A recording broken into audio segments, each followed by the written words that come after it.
This episode of Critical Weeb Theory is going to deal a lot with recent events in US politics, so if that's become kind of a bummer topic for you, as it has for me, maybe tread lightly on this one.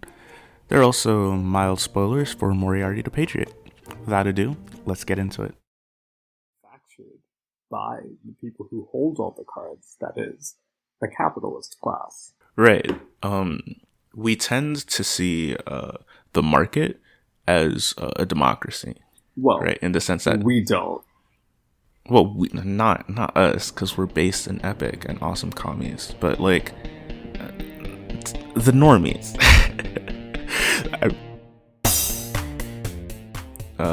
Hello. Hello. Hello, who's this? It's Critical Weeb Theory back with another episode. Hope y'all didn't miss us too much. I hope you missed us a lot. I hope you were very sad about our absence. This is Mo Black, he, him, his. And this is Raghava. Anything other than he, him, or she, her. And we are here to talk about anime, as usual. But this time, not any specific anime, but we're kind of thinking about how anime are made and how the forces that force how shows get greenlit and created also force other aspects of our lives, especially in this completely wild political moment. I think it is worth connecting something like a microcosm, something small and easy to understand, with like the much larger and scarier world of, national politics and people and movements and stuff like that. So, without further ado, let's talk about profit. Profit? Are you telling me people have to make money with their anime? What? Well, that's kind of the nature of our economic system, right? There are mass groups of people who need to make anime for someone else and be paid a wage in return.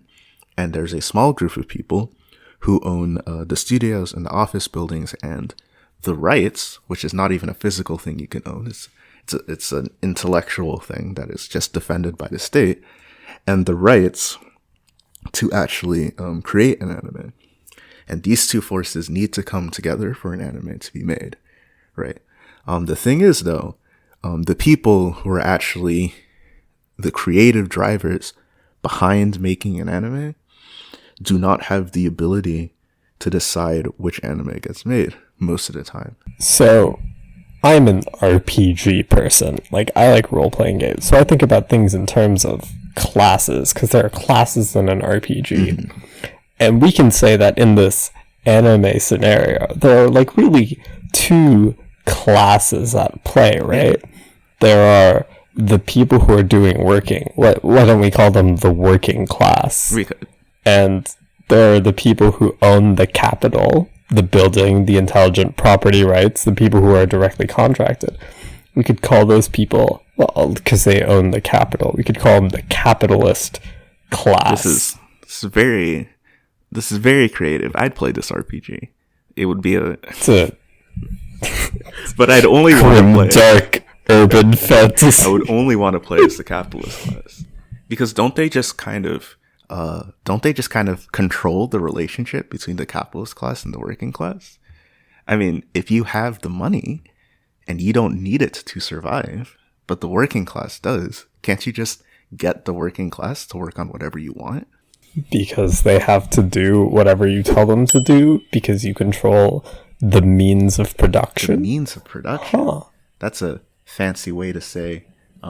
Okay, we'll stop being facetious. If you aren't already familiar with these concepts, there are plenty of other people who have introductions to socialist and communist theory that do it better than we do. But I think it's important to understand and acknowledge that these relationships are in place when to then go into start, and we'll talk about this later, but when we talk about like you need to, for example, support Crunchyroll in order to support the animators, it's important to understand that who gets the profits is not always, and if you've ever seen someone work in fast food, right?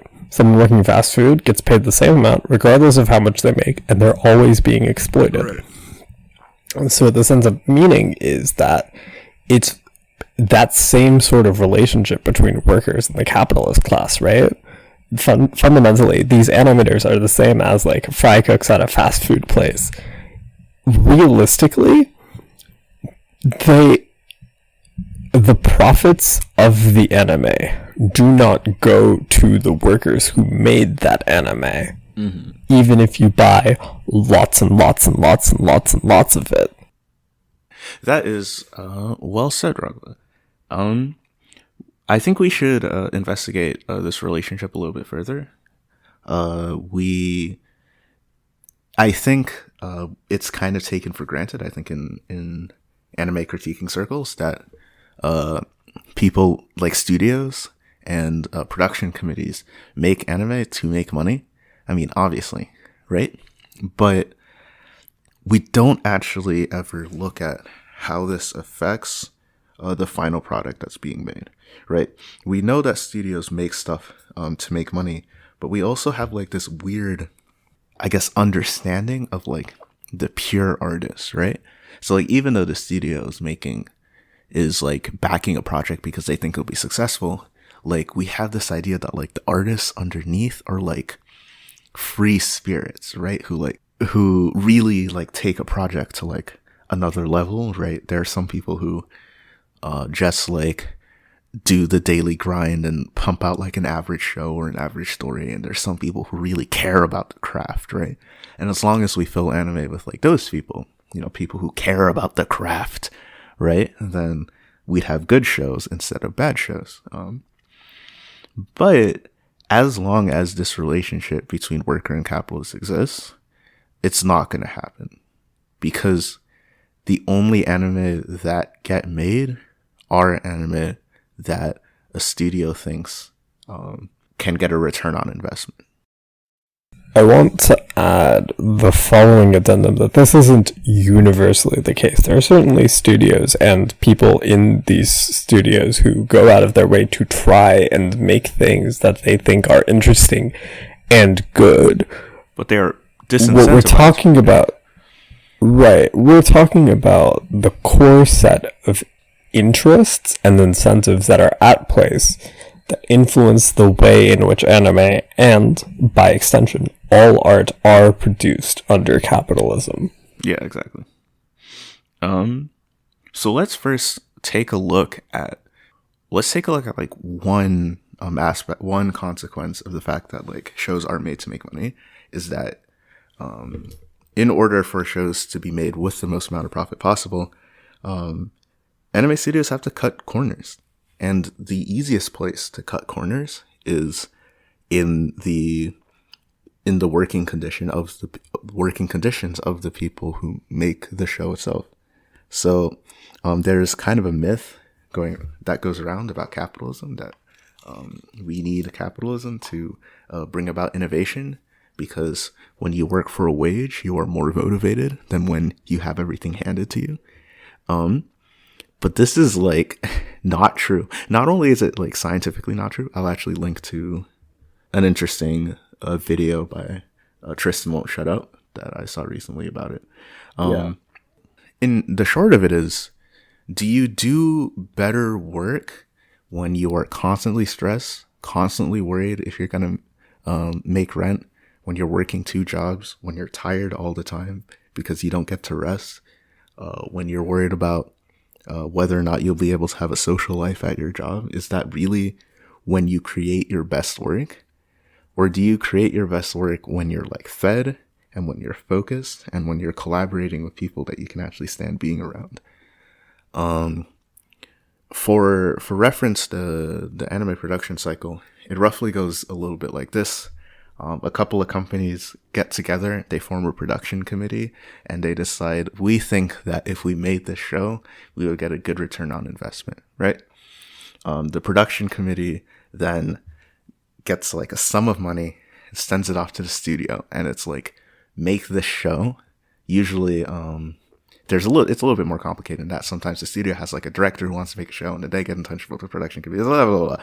But basically, there are producers who have the money, and they functionally contract out everyone else, and it's all trickling down from there. Yes, exactly. Right down to the anime. There are a lot of anime studios that literally do not have any full-time employees. They're just people who contract other things. For reference, like the average pay for an animator in a lot of these Japanese animation studios is like almost $400 a month, not even. Rent in Tokyo can cost over $1,000 a month, right? So you do the math, how exactly one is meant to live when rent takes your entire income and then some. So with all of these, as we described the cycle of how shows are made, the studio then, of course, they give orders to like make sure things are storyboarded, edited out, shipped out. And then in the end, the only people who really receive the profit is the production committee that made the investment, and the people licensing merch and stuff like that. We have people working on who are like miserable, working not on stories that they care about, but stories that production committees think will make the most money, right? We'll link to sources about all of this stuff in the description. But the first point that we'd like to make about this is that if you've ever wondered why a lot of anime feels like samey, why it's like a lot of shows feel like they want to be like other shows, but they're like worse versions of those shows, or why it's like, why do we get like some seasons that have like 5 different isekai in them? Why is it like when you watch like a fantasy story, it's always the same thing? It's like there's like an average looking dude with dark hair, and then there's like a blonde exotic priestess, and then there's like orcs. Well, okay, King's Raid doesn't have orcs. King's Raid refuses to have orcs. That's a story for another time. Right. That's one of the reasons why. It's because the only things that get funded consistently are things that investors know have a pattern of having return on investment.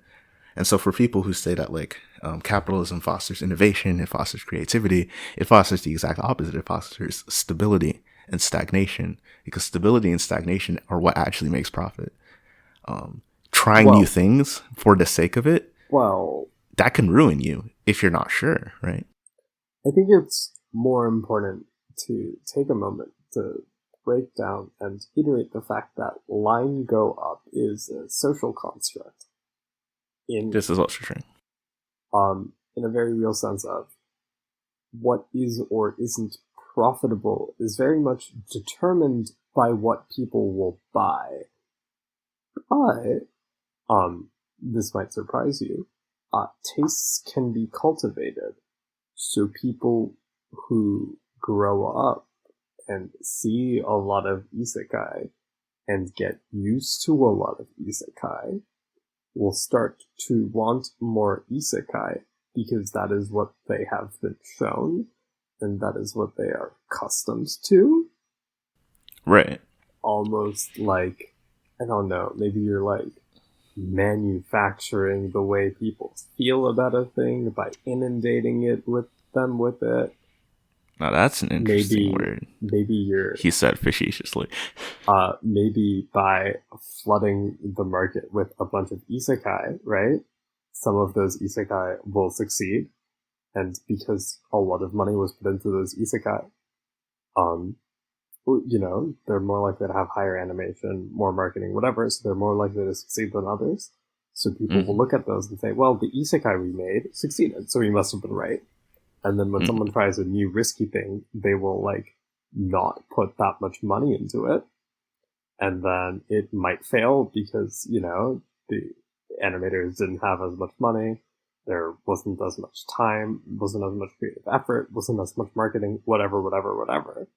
And then the production committee will look at that and be like, yeah, we told you that show with competently written female characters wouldn't sell. I don't know. Surely someone must be thinking that. Right. And so again, we're talking about it's not even necessarily deliberate, but we're already talking about the ways in which the sort of what isn't popular, what isn't successful, what isn't profitable is to a large degree manufactured by the people who hold all the cards, that is, the capitalist class. Right. We tend to see the market as a democracy. Well, right, in the sense that we don't.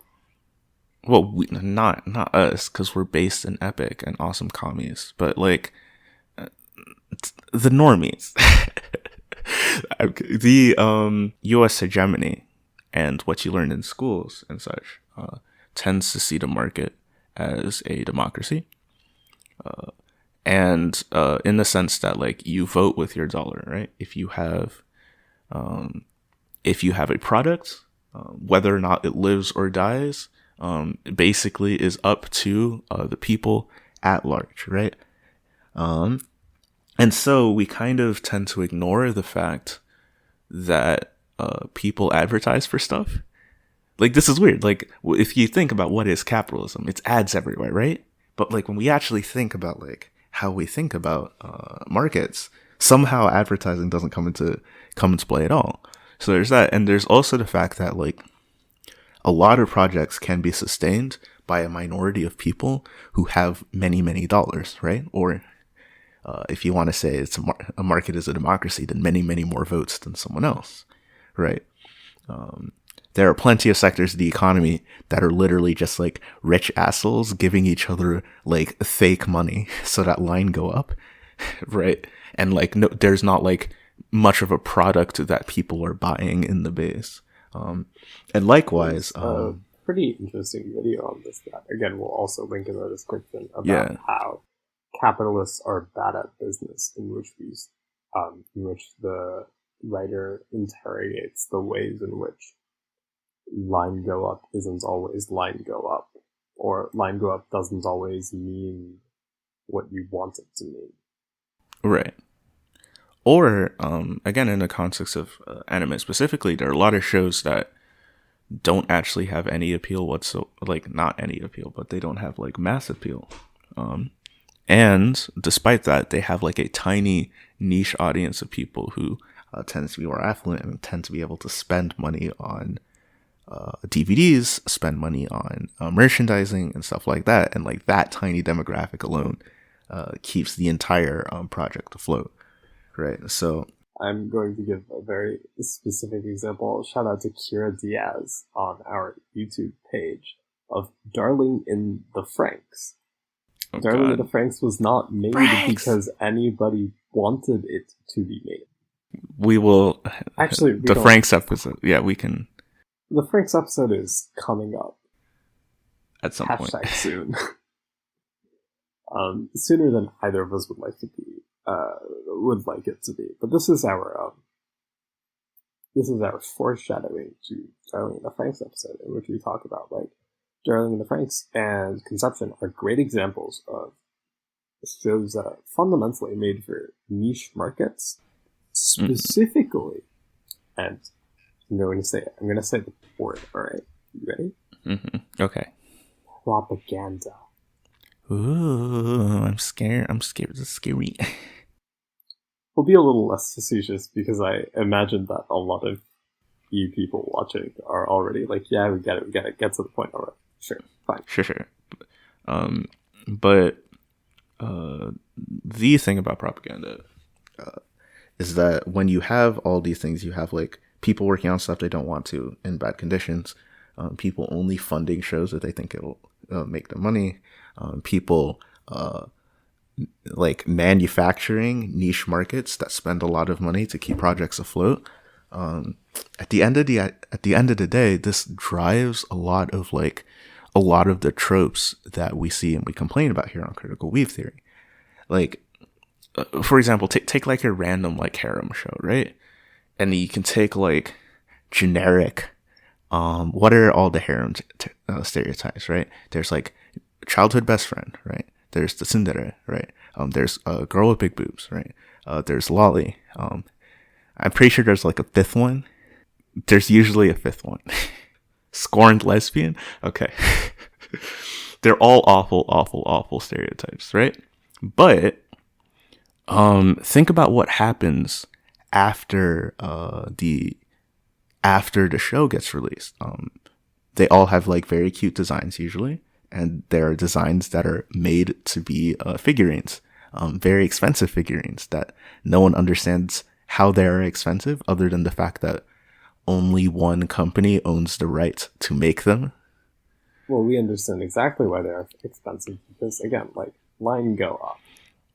Right. Like, if you have a monopoly on childhood best friend figurine from my favorite and cool harem isekai, right, then, well, you're the only one who can sell them. And so even if it only costs, like, I don't know, a couple dollars to make, you can definitely sell it for like $200-$300 because, like, where else are you going to get it, right?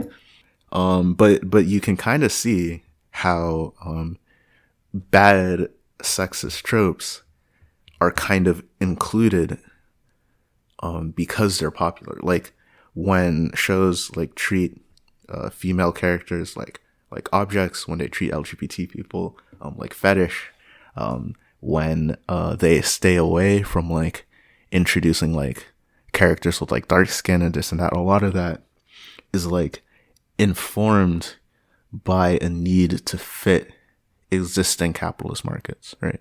And so it's not necessarily that like no show can ever be progressive, but like there is a tendency to regression among markets.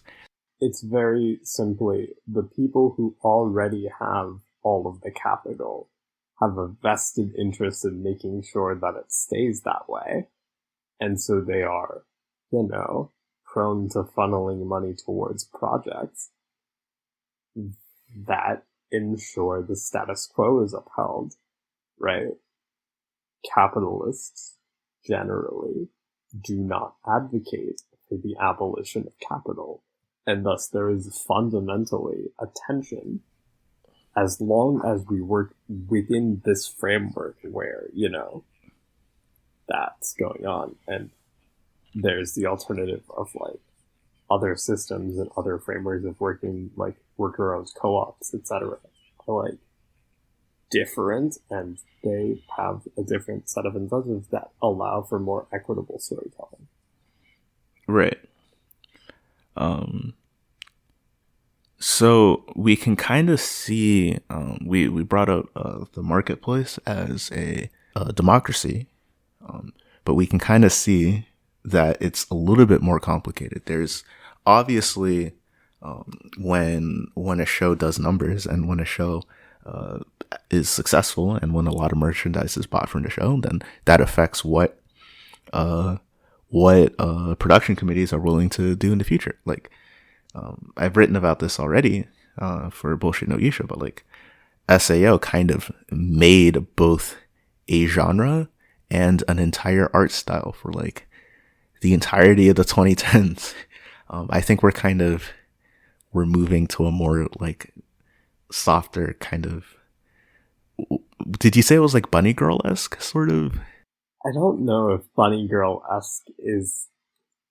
I don't know if that's the right name for the aesthetic, because I don't know for a fact that Bunny Girl was the first to paragon that aesthetic. Bunny Girl wasn't the first show to pioneer the new aesthetic that I think the new kind of default aesthetic that I think we're heading into.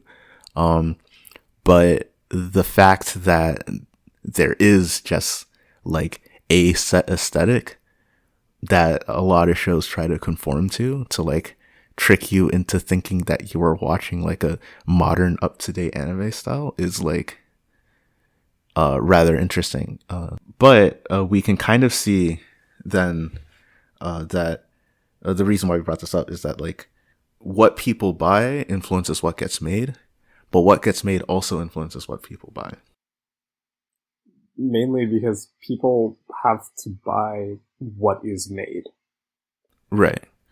And because there's such an imbalance between workers who just receive a wage and can spend some of that wage on like recreational activities, and capitalists who like have a lots of money and can invest it in whatever the hell they want, this imbalance means that the capitalist side is much more likely to just use the power that they have to just invent markets out of thin air and invent positions, invent demographics, invent likes and dislikes and passions out of thin air and marketing than it is for the people to come together and say, I want this made, I want this enacted, I want this to happen, take place. Which brings us to a more general idea that Raghava introduced a little bit earlier. We talk about manufacturing markets in general. We can manufacture consent. Mm-hmm. Yeah, manufactured consent is by linguistics person and anarchist Noam Chomsky, who has some bad ideas, but some good ideas, including this one. Right. What's going on with him? Yeah, so in his text, Manufactured Consent, Noam Chomsky kind of, he introduces the idea of hard versus soft power, kind of the classical imperialist and colonialist regimes of the 1800s and early 1900s. They exercise a lot of hard power, so they would go around the world and like point guns at people and say, I think you should make rubber for me now. I think you should farm for me now. And it's like, dang, I don't want to do that, but I guess I would. Otherwise, I'd die or something, right? Slavery is a good example of hard power in which you force, you come into contact with the kingdom. You basically say, I would like you to give me all of like the lower people in your society, and I'm going to take them and I'm going to use them as, labor for my economy. Right. But soft power is a little bit different. Soft power isn't do what I say, I'm pointing a gun to you. Soft power, is I'm going to use all of the power that I have in my arsenal to make you want to do what I want, right? So I don't have to point a gun to your head, but I can give you ads about how, working for my company is really great, and I can draft laws that cut the social safety net from you so that you really need a job, and then you come and you work for me for however little I say so, and you've consented all the way through, but that consent only exists because of the power I have and the way I've applied it on you. Mm-hmm.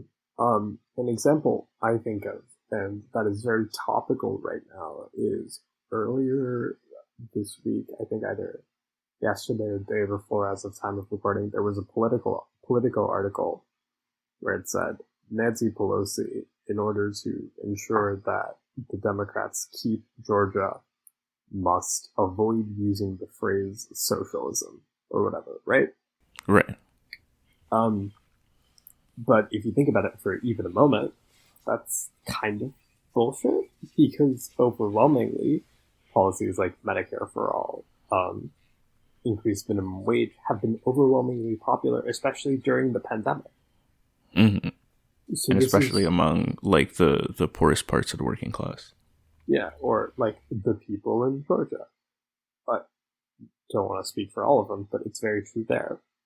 So it's important, right, of this, that Politico article is an extension of manufactured consent, where the Politico article aims to do two things really, right? One, if you legitimately support socialist policies, it is to convince you that those policies are unpopular, and therefore that you can't advocate for them. Not just unpopular, but I think unrealistic. Mm-hmm. I think is the better term. Well, right.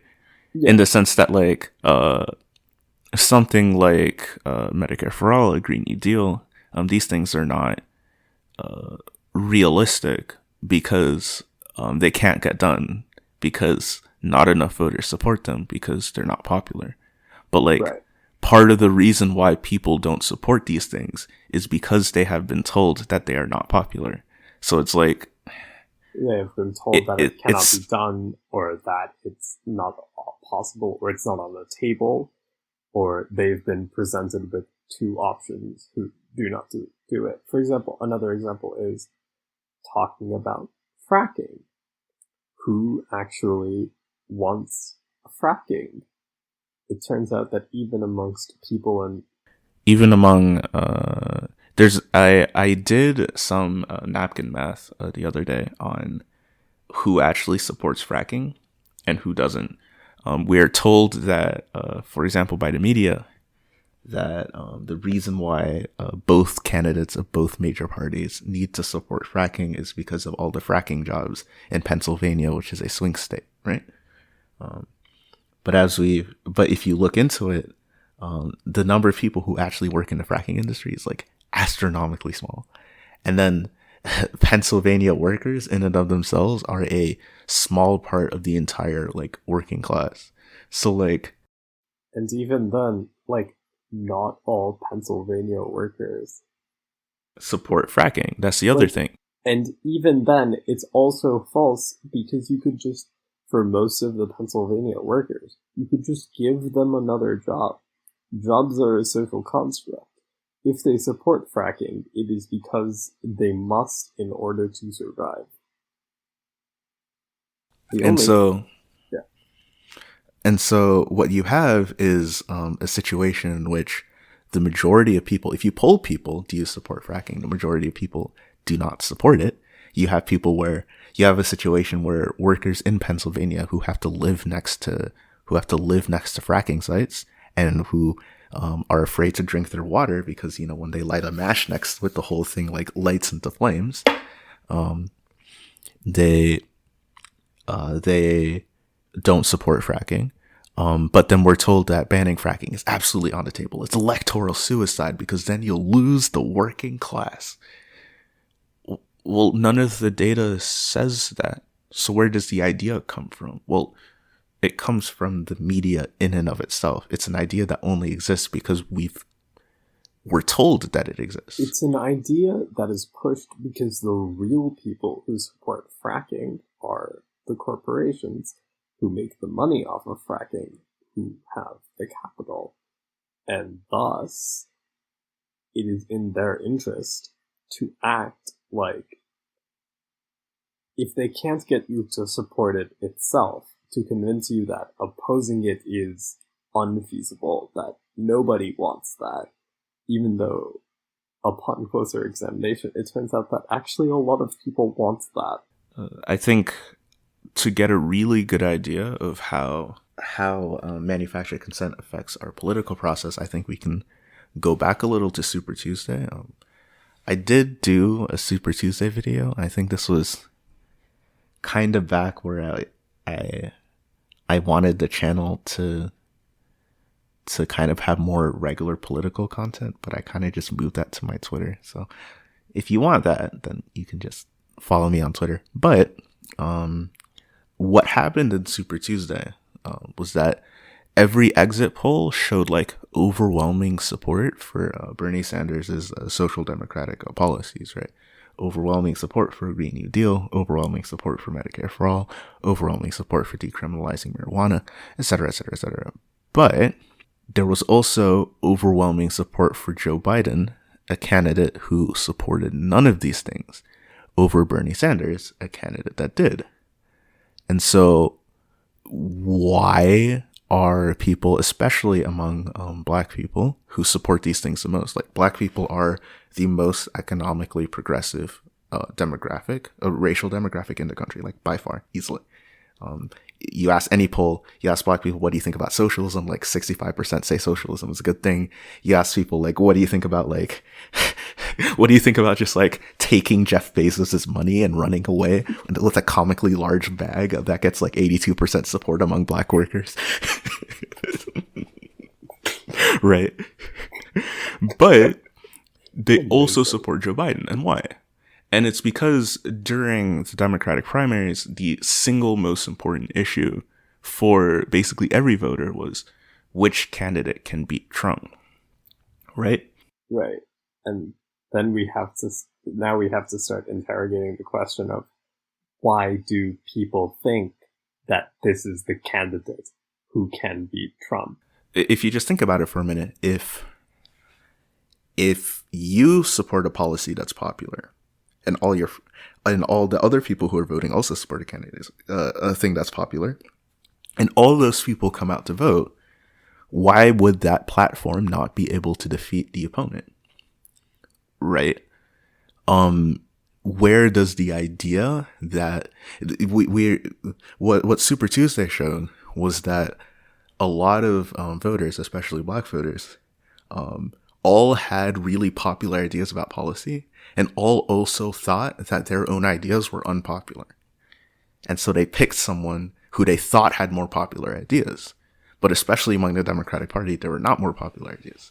So how does that happen? Well, it happens because the media said so. Media pushes the narrative.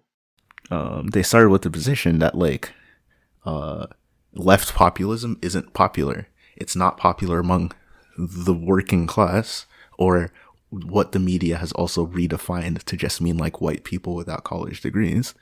And because of that, you can't actually support that. You can't actually vote for it. And then so people don't. And you get like an entire demographic of people. Well, we get an entire demographic of people voting against what they want because they think that no one else wants what they want. And this is a form of, like, again, manufactured and coerced consent. And I think about this a lot in terms of, I think one of my favorite 23-page essays ever is Gayatri Chakravarti Spivak's Can the Subaltern Speak? In which I don't know if I can actually do a Spivak tangent. Can I do a Spivak tangent? I can. I'm sure I can. I'm sure I can get away with it. This is our own version of manufacturing consent. And making you listen. But basically, we're considering this idea of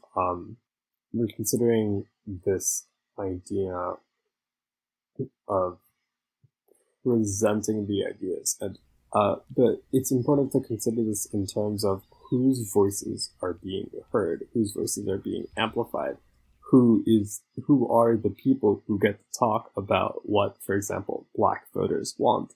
Is it the black voters themselves who are allowed to talk about what black voters want, when all of those white liberals on Twitter are like, yes, black women helped make sure that Joe Biden won?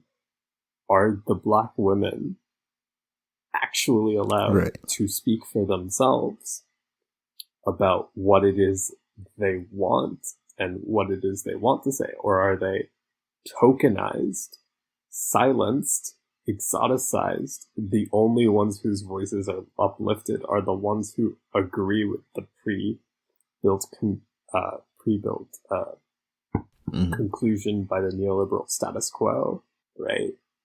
This is something I think about a lot in terms of Gayatri Spivak's essay. We'll put it in the description for sure. It's a pretty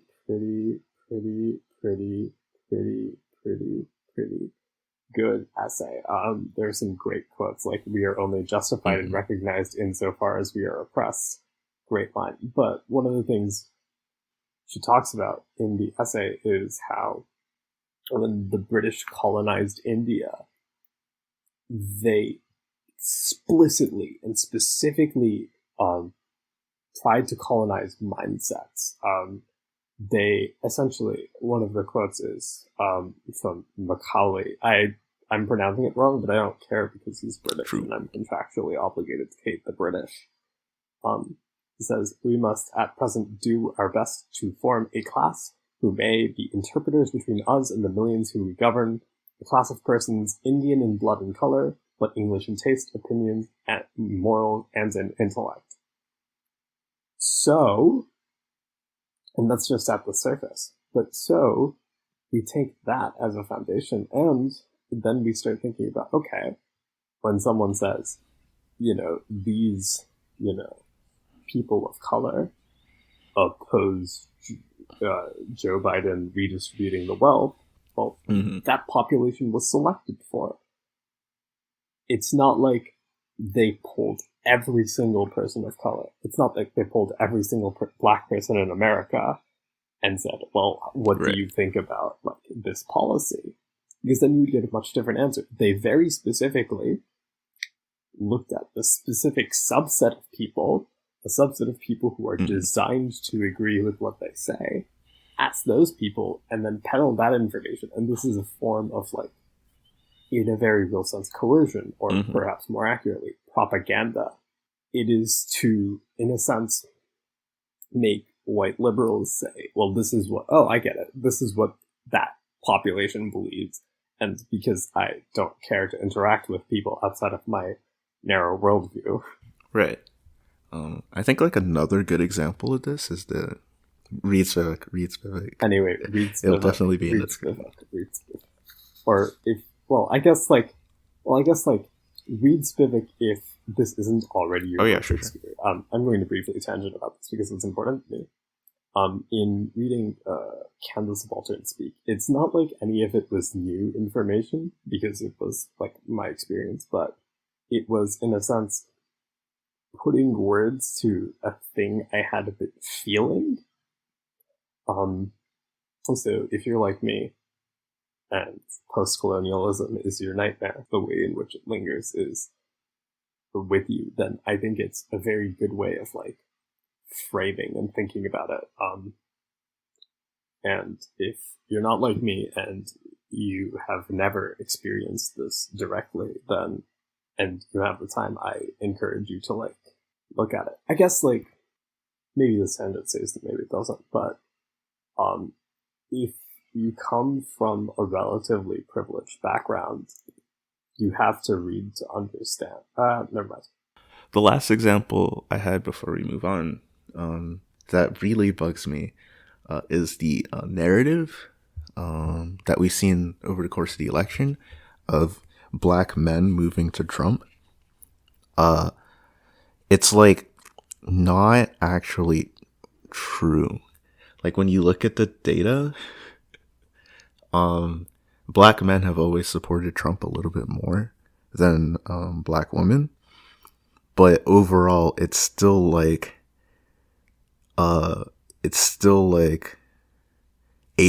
of people support 80% of black people support Biden, and 10% support Trump. 10% of black men support Trump, and then there's a little bit that's support neither. But what happened over this election is that if you look at the percentage of black voters who voted for Trump, that percentage has gone up. This does not necessarily mean that black people, it went up from 4% to 8% or something. And people are saying oh, now Trump and Biden have an equally likely chance to win the black vote.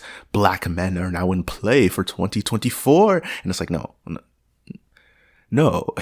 It's also, can we stop dehumanizing entire marginalized populations and treating them like they're monoliths?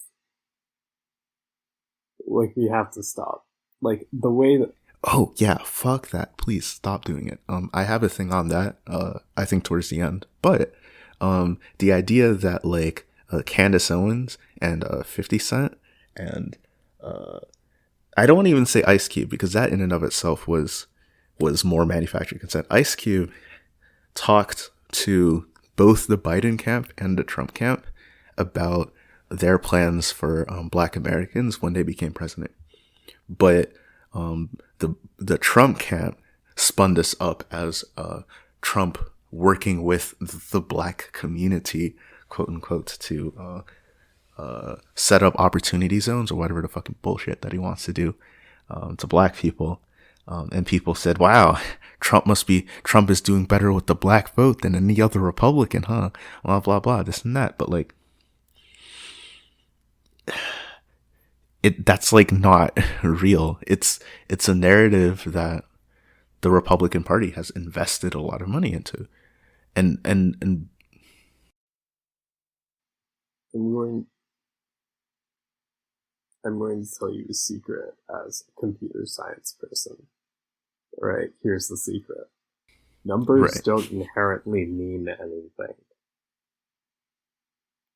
Right? Like, numbers don't inherently mean anything. Going from 4% to 8% could also just mean that people were overwhelmingly disappointed in Joe Biden, and thus fewer people voted for Biden.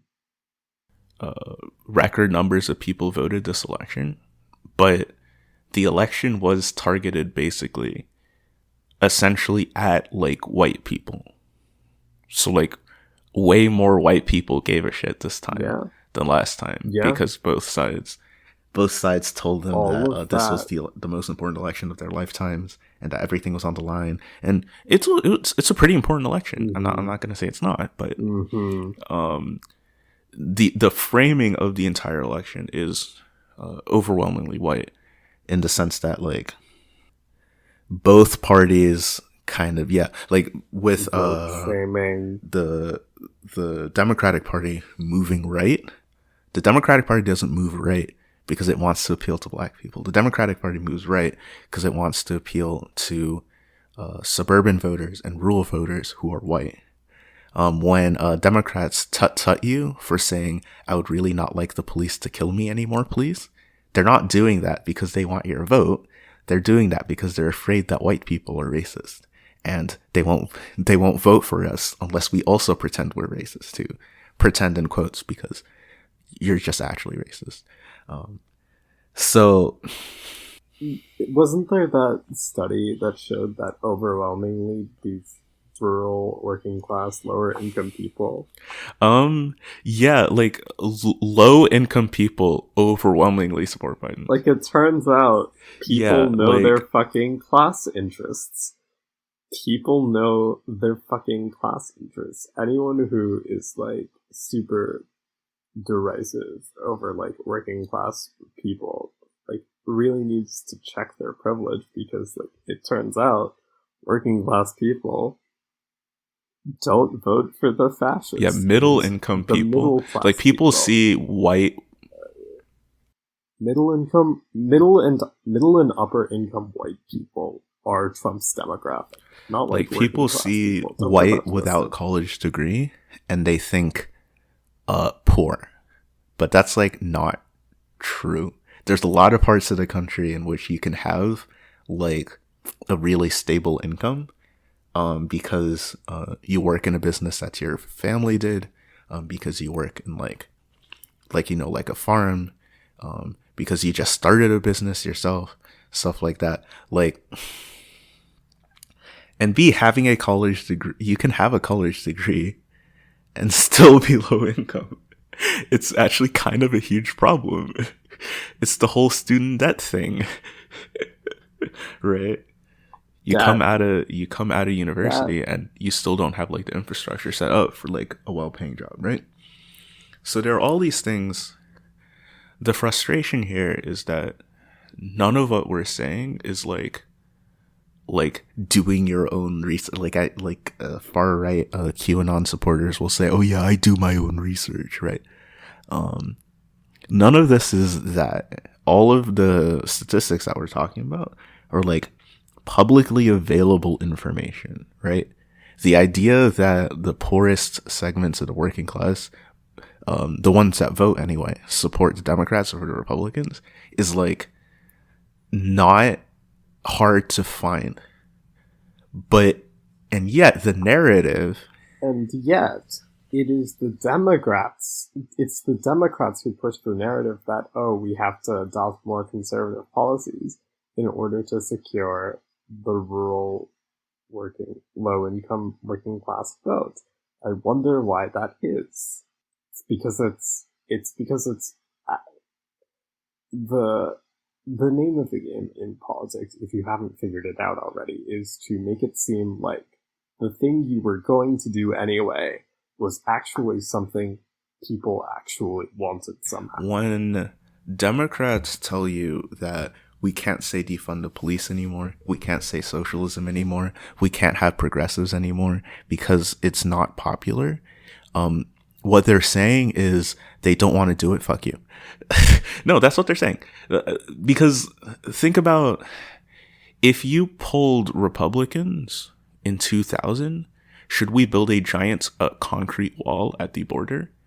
Should we set up massive detention centers?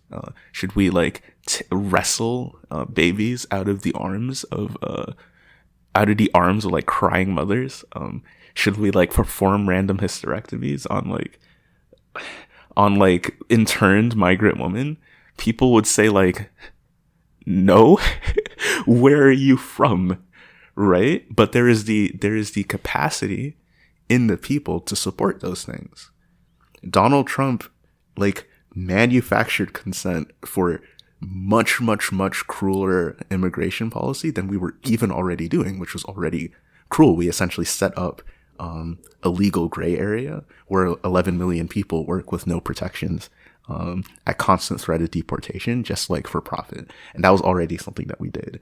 And then now, with the infrastructure set up by Obama and the legal changes by the Trump administration, we have this entire apparatus of just horrible shit that half of Americans just support.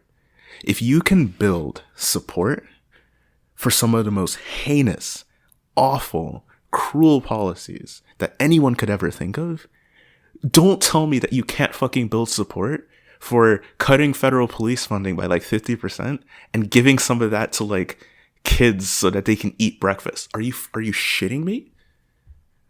You just don't want to try. And I know you don't want to try. Or right, it's a deeply it's very serious, and especially when you look at the way at its height, people were very in support of defunding it was the during police. the heat of the moment of the George Floyd protests, when people saw that was even the watered down liberal version of the idea of full abolishment. I do not actually support defunding the police. I support its abolition. But during the time immediately after the George Floyd protests, Black Lives Matter was extremely popular. Defunding the police was extremely popular. Anti-police sentiment was extremely popular. And do you know what happened? There was a manufactured media backlash. There was a right-wing shift that said that doing all these things are anarchy. If we cut the police budget any, that means black people in hoods break into your house at night and kidnap your daughter, and there's no one at 911 to answer the call, right? And Democrats were like, yes, yes, that's true. I don't support that. What we need is calm, reasonable. They sapped energy out of the movement. And now we have the same people. They for example, especially if you think about it, right? The moment they were able to stop talking about it, they did. Right? And again, this is when we talk about protest types of protests. But again, that's another form of controlling the narrative, manufacturing what people hear about to make you forget. One thing I have been thinking about since the moment it dropped, and I have never allowed myself to forget, is that Joe Biden has an incredible sexual assault allegation against him. And that hasn't gone away. But, again, when you compare it to, the way one of these parties handled the Me Too movement, the moment it became politically inconvenient for them, they dropped it. This is why electoralism has to go, because Democrats will simply drop any progressive policy they're pushing for that doesn't serve their interests. The Democratic Party does not. I think that I wish this was something that more people on the left understood, but the Democratic Party does not exist in opposition to the Republican Party. It does. It exists as the party that is holding the progressives hostage by saying, look at the other guy who is more scary. Want power. The Republicans want power. They jockey back and forth for it. But I think the material consequence of having a Democratic Party versus a Republican Party is that the Republican Party does basically, they openly do the bidding of the capitalist class, right? They openly just say, let's just cut taxes for businesses. Let's just fucking incarcerate people. Let's just do all the horrible stuff, right? And then the Democratic Party is the opposition to that. But because it is also dominated by bourgeois interests, what ends up happening is that the ruling class can also determine the terms in which opposition is acceptable. So if the Republican Party says, let's just give money to Big Pharma, let's just, like, no more healthcare, right? Only rich people should be allowed to live, right? The Democrats can say, oh, no. We can force poor people to buy healthcare through competitive market exchanges. And we'll call that the Affordable Care Act. And now everyone has access to healthcare. Now remember, all you states are responsible for expanding Medicare. Otherwise, it won't work. We won't make you do anything, though. Haha. And then every Republican-controlled state, which was a lot of them, decided not to expand Medicare. And millions of people went uninsured. And, well... Steve Biko says, like, they're not only, like, giving the kick, but determining the ways in which you must respond to the kick. And so, again, this sort of this two-party realism hellscape, right, says that, well, if this is the bad thing, this is the way in which we have decided the opposition to the bad thing looks. And of course, because the Democratic Party is the main source of hegemonic power that is counter to the Republican Party, if you oppose the Republican Party, you're like, well, I guess I have to be a Democrat and I have to fall in line with their thing. Or, in another sense, if you find yourself disillusioned with the Democratic Party's hypocrisy, the realism of the two-party system sort of, like, makes you go, well, I guess I must be the other thing. It was. I think you can kind of tell both in our voices and what we chose to focus on here that it has been a very exhausting and fundamental week. I want to end...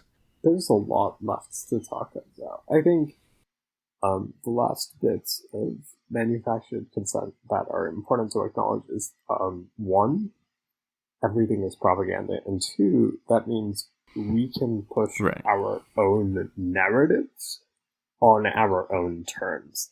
I think one thing that's important to understand, right, is a lot of times when people are like, well, we made this narrative that centers insert marginalized group, it's the same idea that Spivak brings up in Kendall Subaltern Speak, is it is the version of that marginalized person's narrative that is most amicable to hegemonic power, that requires power itself to change the fewest amount of things. There's another really cool video by the YouTuber Shanalika in which they talk about trans branding, right? And the way in which trans people are brought up in ads is the way that is most appeasing to the people making those ads, in this case Starbucks, even though Starbucks itself has a long history of misgendering and discriminating against transgender people, right? The way in which it brought up trans issues was not, you're not allowed to misgender people. It is, here's the ad, here's the way. And so in a sense, it is using the coercive power of media to influence the way people think about themselves by presenting specific narratives about the population that are in line with hegemonic power's interests. And we see this with all sorts of marginalized people, of like, this marginalized group is smart, and that is the narrative we're going to push. And then it is to create this environment that, oh, well, I believe that since I'm, for example, Asian, that I must be smart, or I must be striving for this form of academic success. Or like this group. Like, again, but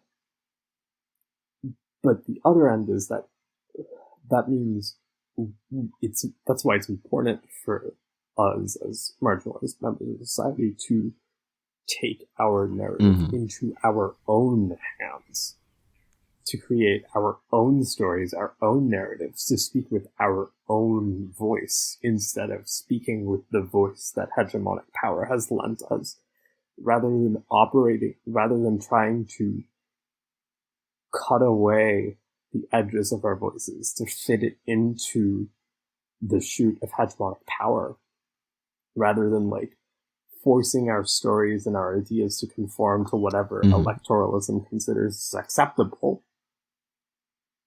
We need to strive to make our own voices heard on our own terms, and that means doing things like building dual power so that we can be sufficient. I mentioned something that I wanted to bring up. Do you remember what it was? I think we were talking about theory. Okay, so I guess I'll just piggyback off you. You were talking about taking narratives into our own hands. Yes. I think more and more I see the importance in talking to people next to you.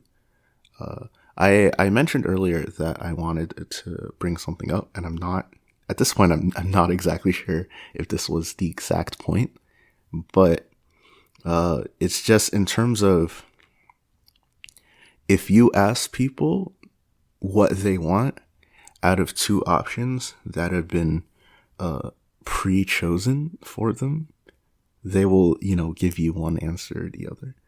But I think the interesting thing about organizing is if you ask people to like be creative and think, if you were in charge, what kind of programs would you have in your community?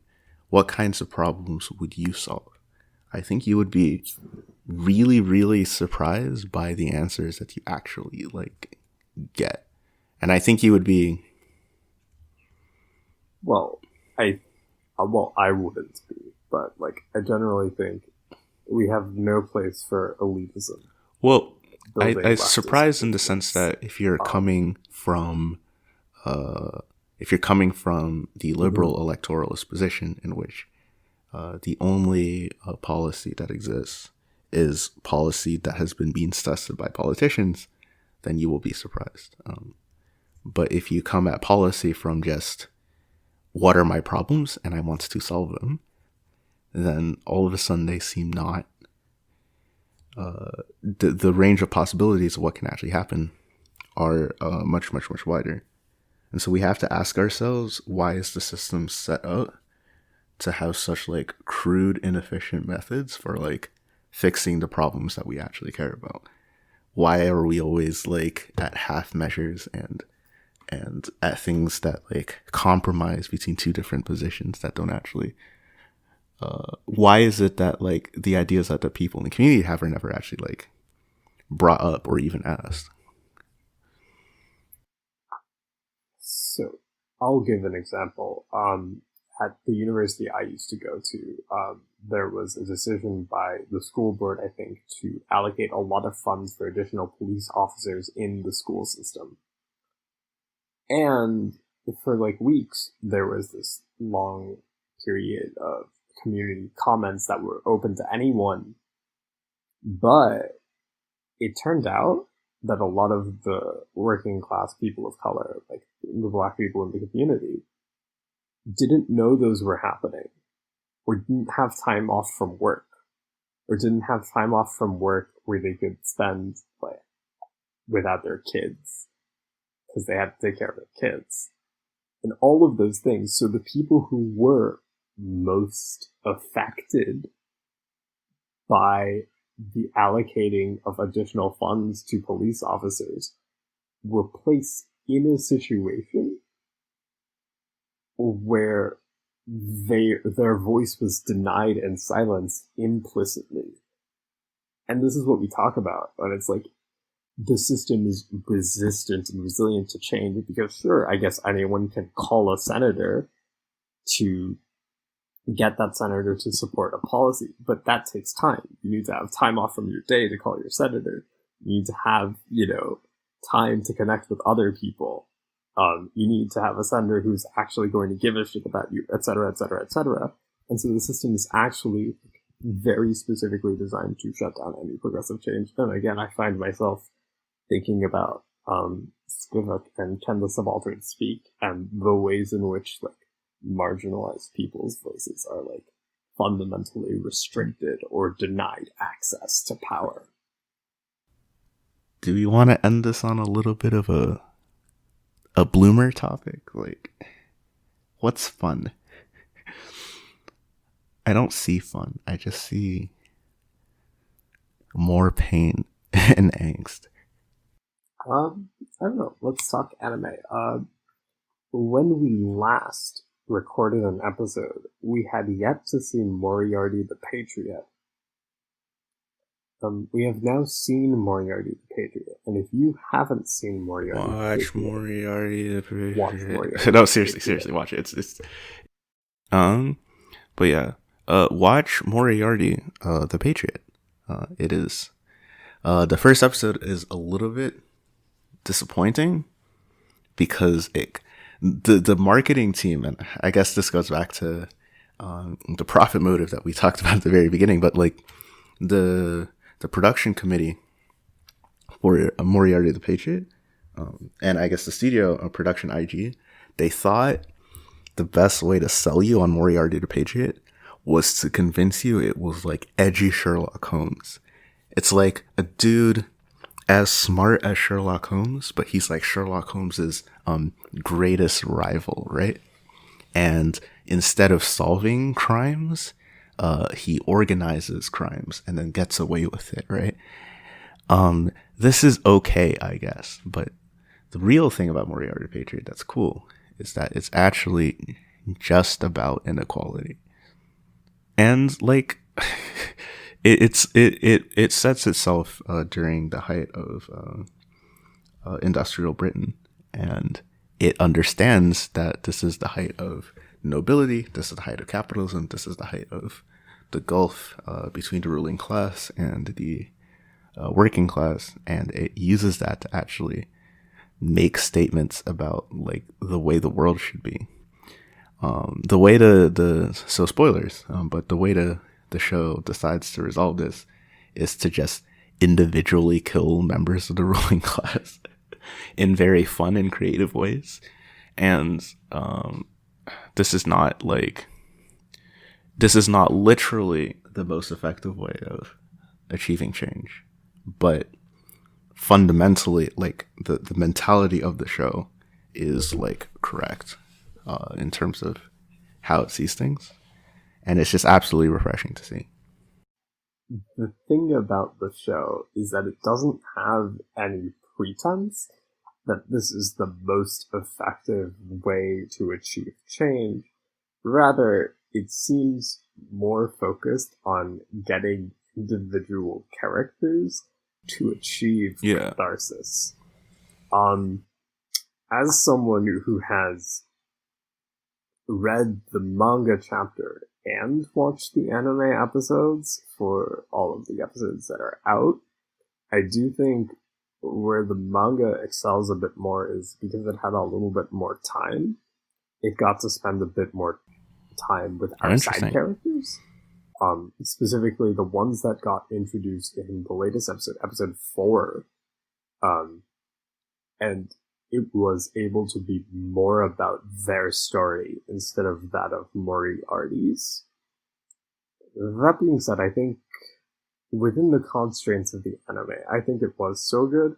Though if it does keep up like this, I think that will end up being my one complaint, is that Moriarty the Patriot might focus a bit too much on the titular Moriarty instead of other members of the working class and their specific struggles.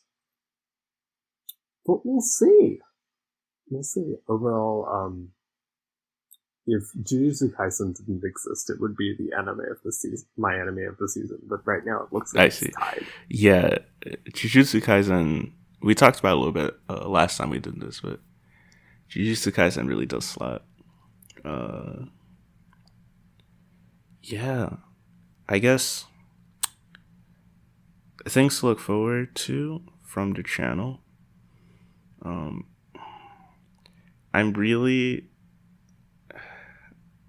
I'm like frustrated because I know what I want to do for this Misfit at Demon Academy essay, but I just do not have the time to do the things that need to be done to get it finished. And that's like annoying when you're like sitting and you're staring at it and you're like, this could be done. It's coming. I promise.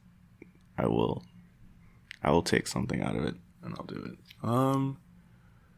And for Critical Weeb Theory, it's gonna be weekly for I think a couple more weeks. Then we'll announce this all later, but it'll go on hiatus in a bit probably, but we'll still have a few more weeks of glorious every Wednesday content for y'all to really enjoy. Oh yeah. Also, thing that should be happening in the next week or like the next few weeks. Don't you have something? Do you want to talk about what's coming out for you? Or okay. Not gonna. Oh yeah, and then to talk about a while ago in the anime section about how Anti-Girlfriend is the pinnacle of manufactured defense. Oh yeah. Lol. Now you get to, this is your special end credits. Yeah. If you've been listening so far. Yeah, thanks so much. Make sure to share this podcast around if you liked it. Make sure you can there's a Patreon that you can donate to if you want to financially support the show. There's a Discord server that should be in the pinned comment and in the description, or when we finally do get this on podcast services, it will be in wherever it makes sense there. Yeah, always feel free to talk to us and tell us what you liked, what you didn't like, and make sure to leave a comment to let us know what you'd be interested in. We vote on the topics that are going to show up in future episodes on the Discord. So if you want to be a part of that, make sure you join it. It's also just like a cozy place to be. I really like it. I appreciate everyone who sticks with us and listens to it. Yeah. So this has been Mo Black. My pronouns are he, him, his. My pronouns are anything other than he or she. And we will see you next week.